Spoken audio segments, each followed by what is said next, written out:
Hi, in this video we will see how to create the line discrete chart. So for creating this chart, so after clicking on the show me button, so here we can see there is one option for creating the line discrete chart.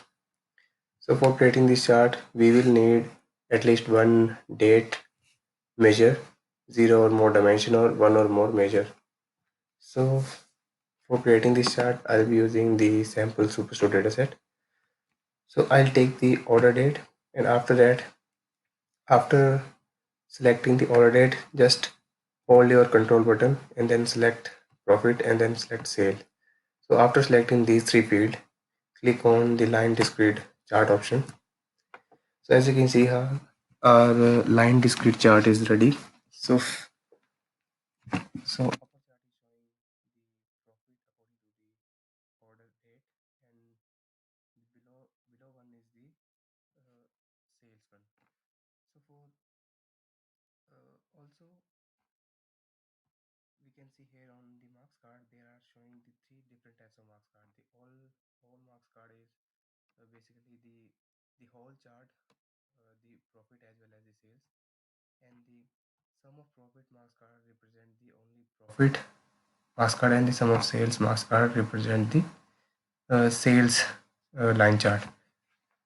So as you can see here, our line discrete chart is according to the year. So if we click on this plus button on the order date, and we can see our chart has been expanded according to the quarter also. So we can see here each line chart is represent the different year, and the each line chart also is divided according to the quarter.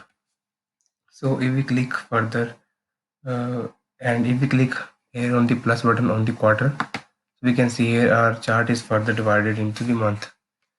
So I'll just keep it onto the quarter. So here we can see how we can create the line discrete chart in Tableau. So if you want to add some more information, something like, so here I click on the profit marks card and I take the profit measure and drop it onto the size. So as you can see here on the upper chart, our profit has been uh, changed according to the size of profit. So if we click on sum of sales and drag the sales field and drop it onto the color, so see, this is how we can add some more information and also do some formatting. So this is how we can create the line discrete chart in Tableau. Thank you and stay tuned for more.